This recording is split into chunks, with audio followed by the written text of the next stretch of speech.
आदरणीय सभापति जी, इस सदन में, ये उच्च सदन है, यहां विकास के विजन पर चर्चा होना स्वाभाविक अपेक्षित है, लेकिन भ्रष्टाचार के गंभीर आरोपों से घिरे लोग, ये कांग्रेस वाले भ्रष्टाचारी बचाओ आंदोलन चलाने लग गए हैं बेशर्मी के साथ। जिनको सजाएं मिली है भ्रष्टाचार में, इनके साथ तस्वीरें निकालने में उनको मजा आ रहा है। पहले ये लोग हमको पूछते थे, बातें तो बड़ी करते थे, भ्रष्टाचारियों पर कार्रवाई क्यों नहीं होती है? और जब भ्रष्टाचारी जेल जा रहे हैं तो हंगामा कर रहे हैं। क्या आप लोगों को जेल क्या भेज रहे हो? आदरणीय सभापति जी, यहां चर्चा के दौरान केंद्र की जांच एजेंसियों पर आरोप लगाए गए हैं। जांच एजेंसियों का ये सरकार दुरुपयोग कर रही है, ऐसा कहा गया है। आदरणीय सभापति जी, अब आप मुझे बताइए, भ्रष्टाचार करे आप,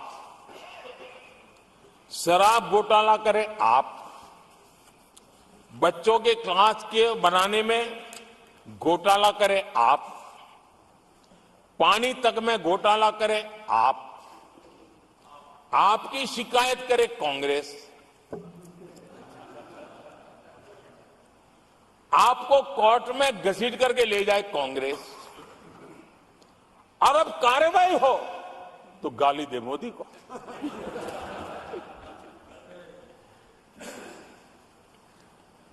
और अब आपस में जरा साथी बन गए हैं लोग।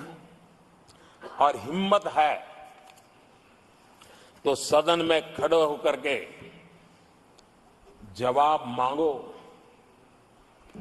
कांग्रेस पार्टी से मैं आप वालों से कहता हूं, कांग्रेस भी बताएं कि आपने प्रेस कॉन्फ्रेंस करके आपके घोटालों के इतने सारे सबूत देश के सामने रखे थे। कांग्रेस ने प्रेस कॉन्फ्रेंस की थी, इन्हीं लोगों के खिलाफ की थी। अब ये बताएं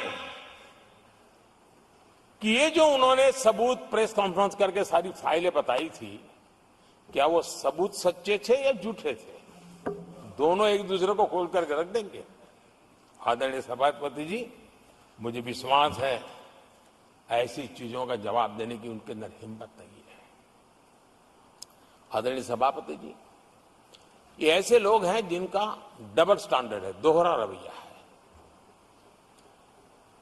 और मैं देश को बार बार ये बात याद दिलाना चाहता हूं, ये कैसा दोगलापन चल रहा है।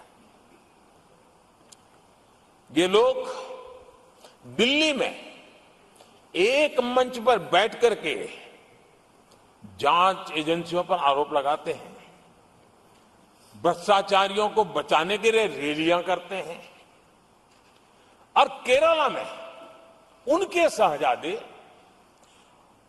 उन्हीं के केरल के एक मुख्यमंत्री जो उनके गठबंधन के साथी है, उनको जेल भेजने की अपील करते हैं, और भारत सरकार को कहते हैं कि इस मुख्यमंत्री को जेल भेज दो।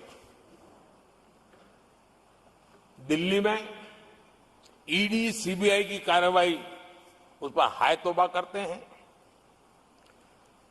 और वही लोग उसी एजेंसी से केरल के मुख्यमंत्री को जेल भेजने की बात करते हैं, शहजादे। तब लोगों के मन में सवाल उठता है कि इसमें भी दोगलापन। आदरणीय सभापति जी, छत्तीसगढ़ में कांग्रेस सरकार के मुख्यमंत्री के साथ शराब घोटाला जुड़ा। यही आप पार्टी वाले चीख चीख करके कहते थे कि ईडी सीबीआई को लगा दो और इस मुख्यमंत्री को जेल में डाल दो, खुलेआम कहते थे। और ईडी ये काम करे इसके लिए गुजारिश करते थे। उनको तब ईडी बहुत प्यारा लगता है। आदरणीय सभापति जी, ये आज जो लोग जांच एजेंसियों को बदनाम कर रहे हैं, हल्ला मचा रहे हैं, मैं जरा उनकी याददाश्त पर जोर डालना चाहिए, मैं ऐसा उनका आग्रह करता हूं। जांच एजेंसियों का पहले दुरुपयोग कैसे होता था, कौन करता था, मैं जरा बताना चाहता हूं। मैं कुछ बयान आपके सामने रखता हूं। ये पहला बयान है 2013 का। बयान क्या है? कांग्रेस से लड़ना आसान नहीं है, जेल में डाल देगी, सीबीआई पीछे लगा देगी। कांग्रेस सीबीआई व इनकम टैक्स का भय दिखा करके समर्थन लेती है। ये स्टेटमेंट किसका है? ये बयान है स्वर्गीय मुलायम सिंह जी का। कांग्रेस एजेंसियों का कैसा दुरुपयोग करता है, ये मुलायम सिंह जी ने कहा था। और यहां इस सदन के माननीय सदस्य रामगोपाल जी को मैं जरा पूछना चाहता हूं कि रामगोपाल जी, क्या नेताजी कभी झूठ बोलते थे क्या? नेताजी तो सच बोलते थे। आदरणीय सभापति जी, मैं रामगोपाल जी को ये भी कहा जरा भतीजे को भी बताएं, क्योंकि उनको भी याद दिलाए कि राजनीति में कदम रखते ही भतीजे पर सीबीआई का फंदा लगाने वाले कौन थे, जरा याद दिला दें उनको, पता चलेगा। आदरणीय सभापति जी, मैं एक और बयान पढ़ता हूं। ये भी साल 2013 का है। The Congress had used the CBI to strike political bargains with many parties. राजनीतिक फायदा उठाने के लिए सीबीआई का इस्तेमाल किया, कई जगह किया। कॉमरेड श्रीमान प्रकाश कराज जी ने ये कहा हुआ है, 2013 में कहा। एजेंसियों का कौन दुरुपयोग करता था? एक और महत्वपूर्ण स्टेटमेंट में पढ़ता हूं और मैं याद दिलाना चाहता हूं स्टेटमेंट क्या है कि सीबीआई पिंजरे में बंद तोता है जो मालिक की आवाज में बोलता है। ये किसी राजनीतिक व्यक्ति का बयान नहीं है, ये हमारे देश की सुप्रीम कोर्ट ने यूपीए सरकार के समय कहा हुआ बयान है। एजेंसियों का दुरुपयोग कौन करता था, इसके जीते जागते सबूत आज मौजूद हैं।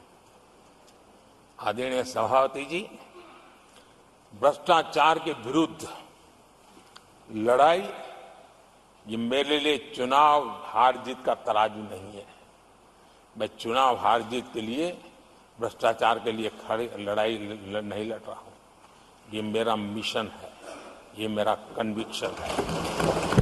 और मैं मानता हूं कि भ्रष्टाचार एक ऐसी दिमक है जिसने देश को खोखला कर दिया है। इस देश को भ्रष्टाचार से मुक्ति दिलाने के लिए, भ्रष्टाचार के प्रति सामान्य मानवीय के मन में नफरत पैदा करने के लिए मैं जी जान से जुटा हुआ हूं और मैं इस पवित्र कार्य मानता हूं